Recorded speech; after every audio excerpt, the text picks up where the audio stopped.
प्रणाम किया, कहा मैंने न कहा माँ तुमने बहुत अच्छा विमान भेजा है, अब हमको दर्शन होगा। वो कढ़िलते कढ़िलते गया उस मुर्दा वाले कमरा में, पहले लाइट वगैरह थी नहीं, गया और मुर्दा को हाथ से दांत से रस्सी छोड़ करके ढकेल दिया नीचे, और अपने मुर्दा का जो पीठी है विमान, उसी में मुर्दा बन करके चादर ओढ़ करके लेट गया, इधर उधर से अपना बांध लिया। लिखा है गांव लगाते हैं लग जाएगा, अब चूक चौहान लग जाएगा तो लग जाएगा, नहीं तो गंगा जी दर्शन होगा, नहीं तो धर्मशाला जिंदाबाद। तो भैया ये लोग भोर में 4 बजे उठे कि भाई जेठ का महीना चलो चलते हैं। 4 बजे उठ करके ये लोग वही जो है पंगुड़बे को उठा करके लेकर चल दिए इनके पिता की लाश, क्योंकि पिताजी ने ऐसा कर्म नहीं किया है कि मरने के बाद भी ये गंगा जी जा सके, ऐसा कर्म नहीं किया। ये भगवान शंकर की श्री मुक्ति कथा है, भगवान शंकर जी स्वयं सुना रहे हैं। इसका वर्णन लिंग पुराण में भी, स्कंद पुराण में इसका विस्तार से वर्णन है। चल अब ये चारों कहते हैं कि राम नाम सत्य है, तो पंगुड़वा मने मन में कहा खाए पिए मस्त है, खाए पिए कहा बारे प्रभु बा अच्छा है आपने 4 के घोड़ा भेज दिया विमान लेकर के। ये लोग जैसे 8 किलोमीटर के दूरी में गंगा जी पहुंचे और गंगा जी में जैसे वो टिड्डी विमान रखे वैसे पंगुलवा कूद पड़ा गंगा जी में। हो ये लोग घबरा गए कि बाबूजी जिंदा हो गए क्या, वो हजारों गोता लगा रहा है। अब वो खड़ा हो तब ये लोग देखें कैसे वैसे रुका, तो कहा आप लोगों को धन्यवाद, आप लोगों ने बड़ी कृपा किया, हमको गंगा पहुंचा दिया, हम आपके बाप को ही धर्मशाला में धकेल दिया।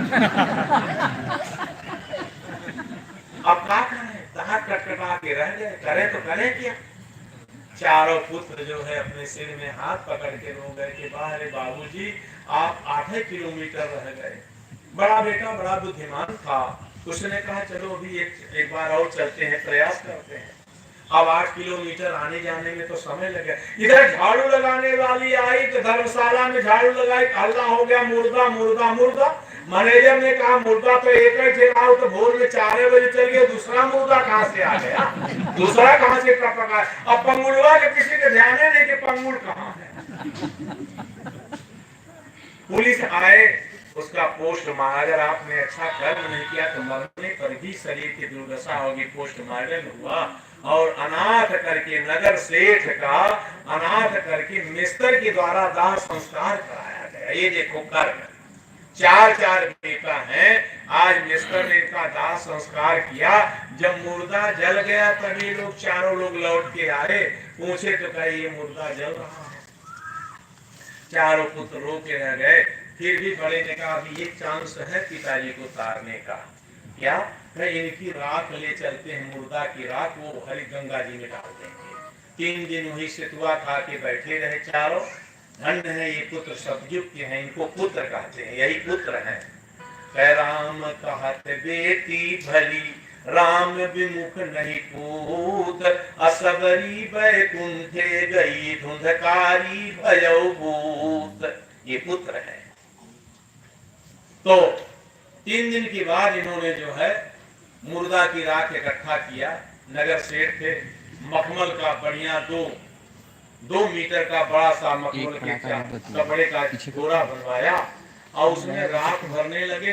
तो फिर सबसे छोटा लड़का कहा कि भैया हम ये चाहते हैं कि पिताजी के मुर्दा की राख चारों धाम में डाला जाए, खाली हरिद्वार में नहीं। कहा और अच्छी बात है, हम लोगों की कमी क्या है, कह ले चलो हम लोग 4 लोग हैं चारों धाम में। तब तक जो है दूसरे नंबर का बेटा कहा कि ये काम अपने पुरोहित को सौंप दे जो हमारे पंडित जी हैं।